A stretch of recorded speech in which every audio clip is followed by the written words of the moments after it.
The rain fell in icy sheets as I trudged home from Memorial General Hospital, my scrubs still bearing the evidence of a 12-hour double shift in the ER. 3 cardiac arrests, 1 multiple car pileup, and a toddler with a Lego stuck somewhere toddlers should never have Legos. My shoulders ached beneath my thin jacket, the weight of life and death decisions hanging on them like an invisible yoke. I took my usual shortcut down Westbrook Avenue, past the abandoned storefronts and graffiti-covered walls, too exhausted to care about the neighborhood my mother always warned me to avoid after dark. The distant wail of sirens created a familiar urban lullaby, almost comforting after years of working trauma. Steam rose from the grates and ghostly tendrils, dancing in the glow of flickering streetlights. I was so focused on the prospect of my cramped apartment and blessed sleep that I almost missed the muffled groan from the narrow alley between a defunct laundromat and a bodega with bars on its windows. My step faltered as I peered into the darkness, rainwater dripping from my ponytail into my eyes. A figure lay crumpled against a dumpster, one hand pressed to his side where dark liquid seeped between his fingers. Even in the dim light, I recognized the unmistakable glossy sheen of fresh blood. Training kicked in before caution could, my feet carrying me into the alley before my brain fully registered the potential danger. I dropped to my knees beside him, shrugging off my backpack to retrieve the emergency kit I always carried. "Leave me," the man rasped, his voice a rough whisper that somehow commanded authority despite his condition. "They might come back." His face remained in shadow, but I could make out an expensive suit now ruined with blood and grime. A gunshot wound, my brain categorized automatically as I assessed the injury. Through and through, right side, missed vital organs, but significant blood loss. Breathing labored but stable. Without intervention, hypovolemic shock within minutes. "I need to apply pressure," I told him, already tearing open gauze packets from my kit. "This needs a hospital." "No hospitals," he growled, grabbing my wrist with surprising strength, his fingers ice cold against my skin. "Just let me die here." His face caught the faint glow of a distant streetlight as he shifted, revealing sharp cheekbones, a strong jaw dark with stubble, and eyes so intensely green they seemed to glow with internal fire despite the pain glazing them. Too handsome to be a common criminal, too dangerous looking to be anything else. I gently but firmly removed his hand from my wrist, pressing the gauze against his wound. "My name is Mia," I said, ignoring his command as I worked to stabilize him. "And I have no intention of letting anyone die in an alley tonight, regardless of how they got shot or who might come looking for them." The decision was made, my fate sealed with those simple words on that rain-soaked night, though I had no way of knowing how completely my life would change by morning. And now please stop and subscribe to my channel. Every subscriber brings me closer to 1,000, which helps me keep these stories alive and coming your way. If you're enjoying this video, don't forget to like it and drop a comment telling us where you're watching from. It's always amazing to see how far these tales travel across the world. Now let's continue. I worked methodically in the confined space of the alley, my hands steady despite the adrenaline coursing through my veins. The wound needed proper cleaning, but the rain provided some assistance as I tore open alcohol wipes and pressed them against the ragged edges. He hissed between clenched teeth, but remained otherwise silent, his eyes never leaving my face as I worked. Those eyes unnerved me, calculating and sharp even through the haze of pain, assessing me like I was a puzzle he couldn't quite solve. The temperature seemed to drop further as the night deepened around us, my breath forming small clouds in the air. Headlights occasionally swept across the mouth of the alley, illuminating our strange tableau for brief moments before plunging us back into shadow. I had to work quickly, my limited supplies dwindling with each passing minute. I used butterfly bandages to close the wound as best I could, then wrapped his torso with the remaining gauze, my fingers brushing against unexpectedly firm muscle beneath the sodden designer shirt. "Why are you helping me?" he asked finally, his voice steadier now that the bleeding had slowed. You have no idea who I am. Right now, you are just someone who needs help, I replied without looking up, tightening the bandage with practiced efficiency. The corner of his mouth lifted slightly, not quite a smile but something that transformed his face, making him look younger, almost vulnerable for a fleeting second before the hard mask returned. Most people would have walked past, pretended they saw nothing, he said, watching me pack up my depleted kit. Self-preservation is a powerful instinct. I became a nurse to help people, not to judge whether they deserve it, I told him, suddenly aware of how close we were. My knees pressed against his thigh in the narrow space between the dumpster and wall. He nodded once, a gesture that somehow conveyed both acknowledgement and respect. Then, with surprising grace for someone who had lost so much blood, he shifted into a more upright position. I noticed a tattoo peeking from his collar, intricate black lines disappearing beneath expensive fabric. My name is Victor, he said, the words sounding like a significant concession. Remember that name, Nurse Mia, because I remember my debts. The way he said it sent a chill down my spine that had nothing to do with the cold or rain. There was something ancient and binding in those words, like a pact being sealed between us without my conscious agreement. I should call an ambulance, I insisted, pulling my phone from my pocket. He reached out, his fingers closing around mine, surprisingly warm despite the cold night air. That would be a mistake, he said softly, for both of us.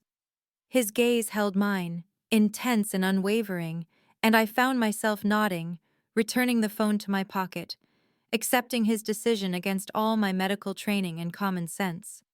In that moment, something passed between us, a current of understanding that transcended our brief acquaintance, binding my fate to his in ways I could not yet comprehend. I had just secured the final piece of tape on his bandage when the alley suddenly brightened, harsh headlights flooding the narrow space between buildings. The screech of tires echoed off brick walls as three identical black SUVs pulled up, blocking the entrance completely. My heart leapt into my throat as car doors opened in perfect synchronization and men in dark suits emerged, their movements fluid and practiced. The faint outline of weapons beneath their jackets was unmistakable even in the uneven light. "Say nothing about what you saw," Victor whispered urgently, his lips barely moving as his eyes fixed on mine with fierce intensity. "Forget my face." Before I could respond, the men approached, their expressions cold and assessing as they formed a protective semicircle around us. My patient straightened further, something in his posture shifting despite his injury, authority emanating from him like a physical force. "Boss, we located you through the tracker," said the tallest of the men, his eyes flickering to me with naked suspicion. "Are you all right?" "I am now," Victor replied, his voice transformed from the pained whispers of minutes ago to something commanding that brooked no argument. "Thanks to this nurse." The way he said nurse made it clear he had instantly assessed and categorized me, filed me away as someone insignificant, yet unexpectedly useful. The suited men exchanged glances, their hands hovering near their concealed weapons as they studied me with predatory intensity. "Is she compromised?" asked another man, the question directed at Victor, but his gaze drilling into me as if he could extract information through intimidation alone. "She helped me," Victor said simply, yet the statement carried the weight of an imperial decree. "That makes her temporarily valuable. Get me up." Two men moved forward immediately, carefully helping Victor to his feet while being mindful of his injury. The movement caused fresh blood to seep through my makeshift bandage, but he showed no sign of pain beyond a slight tightening around his eyes. I remained kneeling on the wet ground, suddenly aware of how small and vulnerable I was in this gathering of dangerous men. "What should we do with her, boss?" asked the first man, his tone making it clear that their usual protocols for witnesses would be unpleasant at best. Victor looked down at me, his expression unreadable in the harsh contrast of the headlights. His eyes, however, held something unexpected. Not gratitude exactly, but recognition, as if he were truly seeing me while everyone else merely looked. Take her information, he instructed. Then let her go. She has done me a service tonight. The atmosphere in the alley had transformed completely from the intimate bubble of caregiver and patient to something electric with menace and power. As Victor was carefully guided toward the middle SUV, supported between two men, I understood with sudden clarity that I had stumbled into something far beyond a random act of violence. I had saved someone important, someone dangerous, and the scales of whatever invisible ledger he maintained had just tipped in my favor in ways I could not begin to comprehend. Morning light struggled to penetrate the thin curtains of my studio apartment, casting weak shadows across the water-stained ceiling. I had barely slept, the events of the night playing on repeat behind my closed eyelids whenever I drifted off. The mysterious Victor with his intense green eyes, the suited men, the blood on my hands that I had scrubbed raw in the shower when I finally made it home. I moved mechanically through my morning routine, trying to convince myself that what happened in that alley was just another bizarre city incident, the kind of story nurses traded over lukewarm coffee in the break room. Nothing to worry about, nothing to report, certainly nothing that would follow me beyond that rain-soaked night. The ancient coffee maker gurgled and sputtered on my cramped kitchen counter as I sorted through the stack of bills that had accumulated over the past week. Rent due in 3 days, electricity precariously close to disconnection, student loans that seemed to grow rather than shrink, despite my faithful minimum payments each month. The usual financial tightrope that kept me picking up extra shifts and eating ramen more often than I cared to admit. I swallowed 2 aspirin with my coffee, hoping to dull the headache pulsing behind my eyes from too little sleep and too much adrenaline. My phone rang as I was pulling on my jacket, preparing for another 12-hour shift. The name of my best friend and fellow nurse, Lisa, flashed on the screen. I answered while struggling to find my other shoe under the bed. Lisa immediately launched into excited chatter, asking if I had heard about the shooting near my place last night. Apparently, it was all over the hospital gossip chain, something about rival business interests and territory disputes. I felt my stomach drop as she continued, mentioning unconfirmed reports that Vincent Castellano had been injured in the altercation. The name meant nothing to me, but the timing and location could not be coincidence. I mumbled non-committal responses, suddenly desperate to end the call, as if Lisa might somehow detect my involvement through the phone line. After promising to meet her for lunch during our shift, I hung up and sank onto the edge of my bed, legs suddenly unsteady beneath me.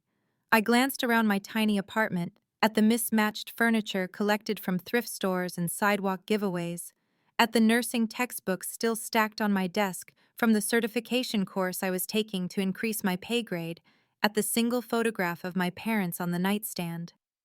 This was my life. Small, struggling, but mine. Safe in its ordinary challenges and predictable frustrations. I had the unsettling feeling that something fundamental had shifted in the universe last night, that I had stepped across an invisible boundary and could not find my way back. The sensation followed me as I locked my apartment and headed for the bus stop, the weight of unknown consequences settling across my shoulders alongside the familiar burden of my work bag. The sun was setting as I trudged up the hill to my apartment building, my feet aching after a shift that had stretched from hectic to nightmarish when a 6-car pileup had overwhelmed our already understaffed ER. My mind had been so consumed with work that I had almost managed to forget about the events of the previous night, almost convinced myself it had been some strange fever dream born of exhaustion and too many true crime podcasts. That delusion shattered the moment I turned onto my street. 10 identical black SUVs lined both sides of the normally quiet road, their gleaming surfaces reflecting the deep orange glow of the setting sun. Men in dark suits stood at strategic intervals along the sidewalk, earpieces visible, their posture screaming military training despite the civilian attire. My steps faltered as I took in the scene, my heart hammering against my ribs with such force I was certain everyone could hear it. Curtains twitched in windows up and down the street as my neighbors peered out at the invasion, curiosity warring with fear. Mrs. Abernathy from apartment 2B actually had her phone pressed to her ear, no doubt calling her police officer son. I stood frozen at the corner, my mind screaming at me to turn around, to run, to disappear into the city and never look back. Before I could act on that impulse, one of the suited men noticed me and spoke quietly into his wrist. Seconds later, an older man detached himself from the group and approached with measured steps. Unlike the others, he wore no visible weapon, his salt and pepper hair precisely cut, his bearing aristocratic despite his advanced age. His eyes, however, held the same predatory assessment I had seen in the alley. "Ms. Reynolds," he said, his voice carrying a slight accent I couldn't place. "Mr. Castellano would like to speak with you." The name clicked into place with sudden clarity. Vincent Castellano. The man Lisa had mentioned, the one reportedly injured in last night's shooting. Victor. The shadows stretched long across the pavement between us, reaching like dark fingers toward my feet, symbolic of how the influence of this organization now extended into my carefully constructed normal life.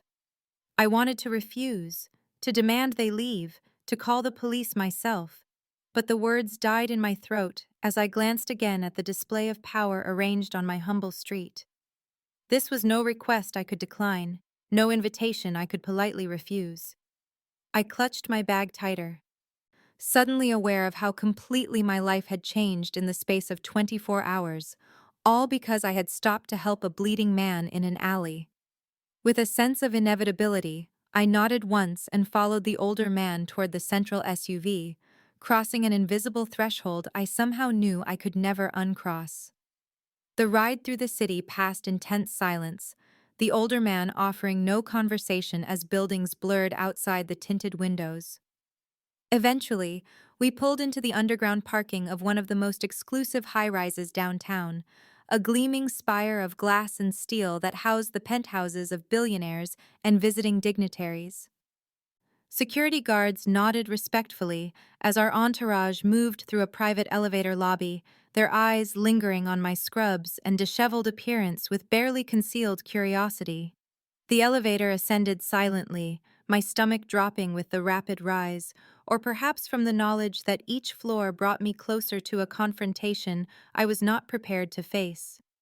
When the doors opened, I stepped into another world. The penthouse sprawled before me in a symphony of understated luxury.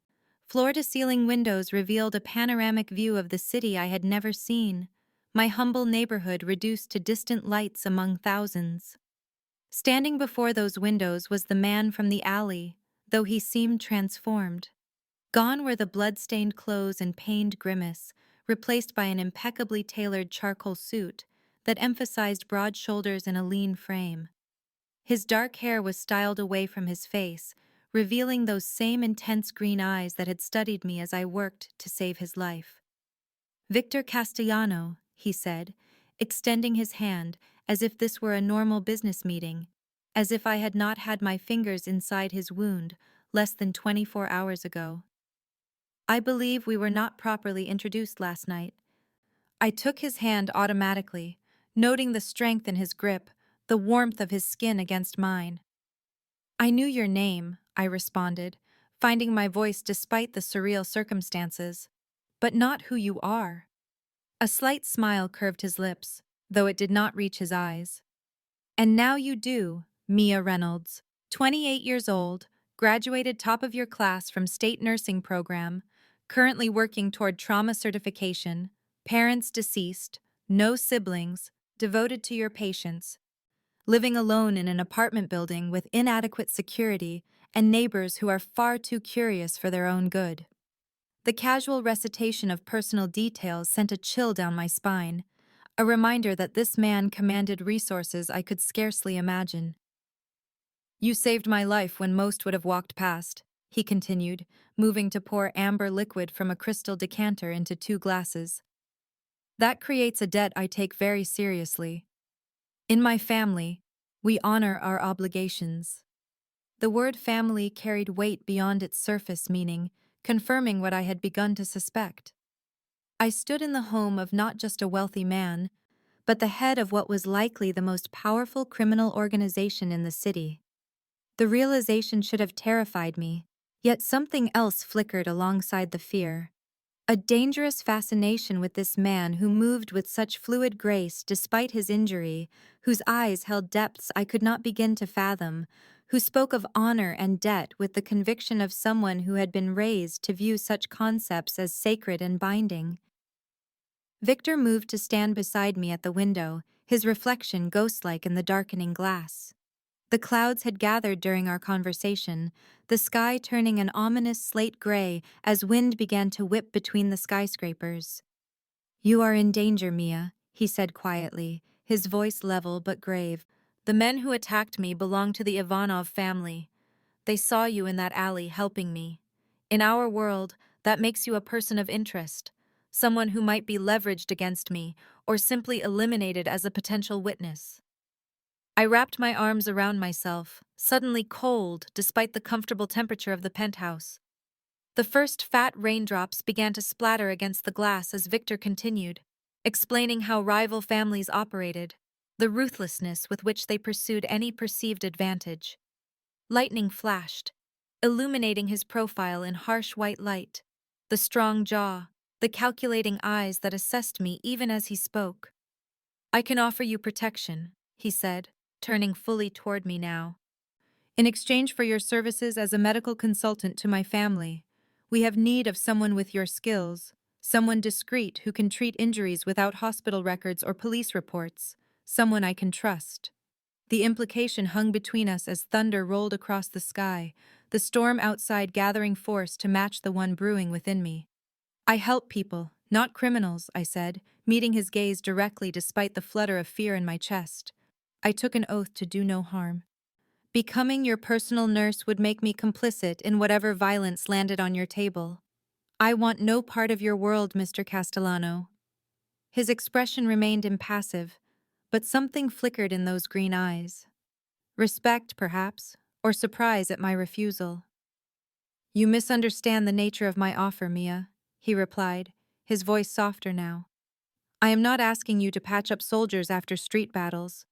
My organization has evolved beyond such crude displays. We require medical expertise for family members who cannot risk public attention, for situations that require discretion." The storm intensified, sheets of rain now lashing against the windows as lightning split the sky in jagged bursts.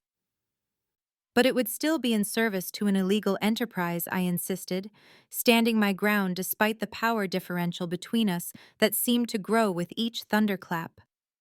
"I became a nurse to heal, not to enable an organization that profits from suffering."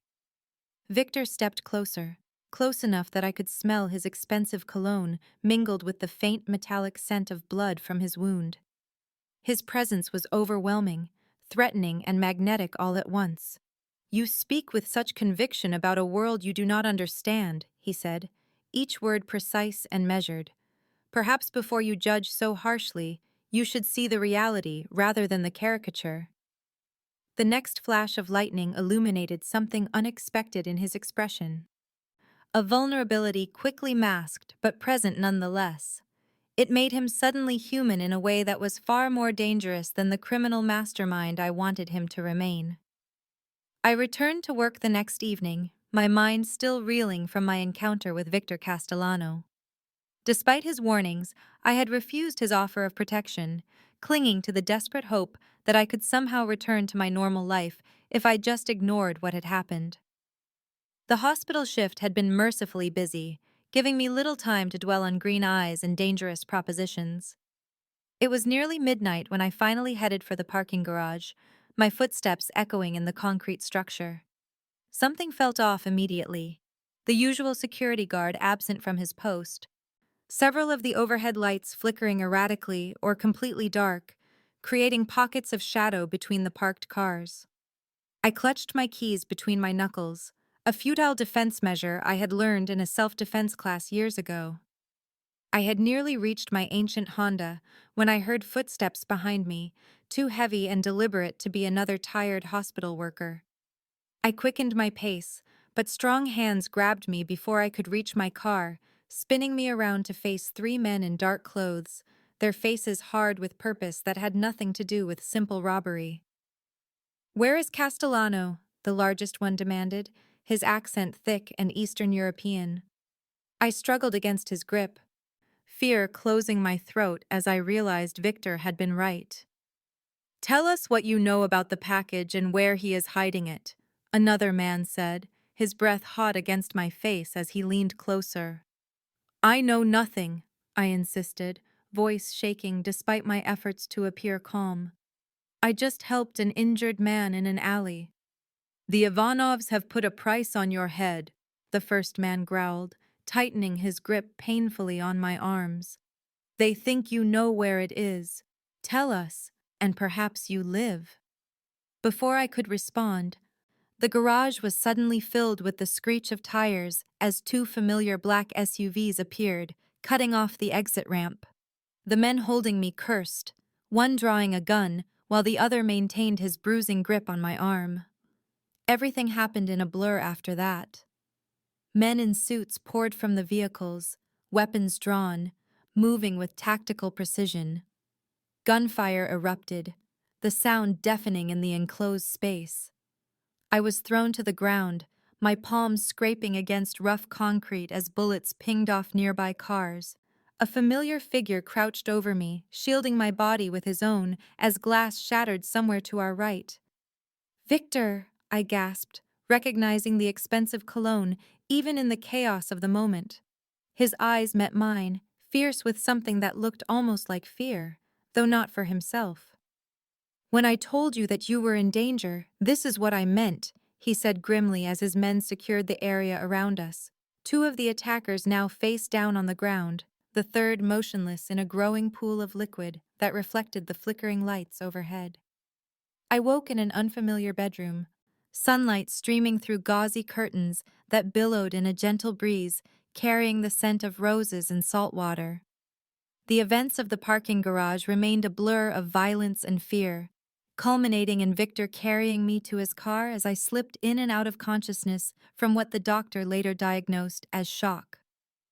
Now I found myself in what Victor called his family compound, a sprawling estate on the outskirts of the city, surrounded by walls topped with discreet but unmistakable security measures. I had finally accepted his protection, but not without conditions laid out during a tense conversation in his study the previous evening. I would help his people medically when needed, but I would not compromise my ethics, would not participate in anything illegal beyond the necessary discretion about my patients. Victor had accepted my terms with surprising grace, something like respect flickering in those green eyes that seemed to see through every defense I constructed. The compound itself was a study in contrasts, beautiful Italian gardens and fountains existing within the confines of what was essentially a fortress. Armed men patrolled the perimeter with military precision, while housekeepers tended to spectacular flower beds and prepared gourmet meals. In the days that followed, I began to understand the complex world Victor inhabited, a place governed by traditions and family codes that stretched back generations. He showed me the compound library one evening, ancient leather-bound volumes detailing obligations and honors that seemed medieval, yet were followed with absolute conviction in this modern setting. On the third night, as we walked through gardens illuminated by strategic landscape lighting and a full moon, Victor finally shared his history. He had not chosen this life, but inherited it when his father was killed, thrust into leadership at 22, with rivals circling like wolves. He spoke of difficult choices made to protect what was his, of working to legitimize family businesses while maintaining the respect and fear necessary for survival in his world. I found myself drawn to him despite my better judgment, fascinated by the duality of the man who could discuss Renaissance art with scholarly precision, then moments later, issue commands that made hardened men snap to attention. I existed in my own state of duality, neither prisoner nor truly guest. Free to move about the compound, but always aware of the guards that shadowed me, ostensibly for protection, though the line between protection and surveillance remained perpetually blurred. Nights were the most dangerous, when Victor and I would share dinner on the terrace overlooking the distant city lights.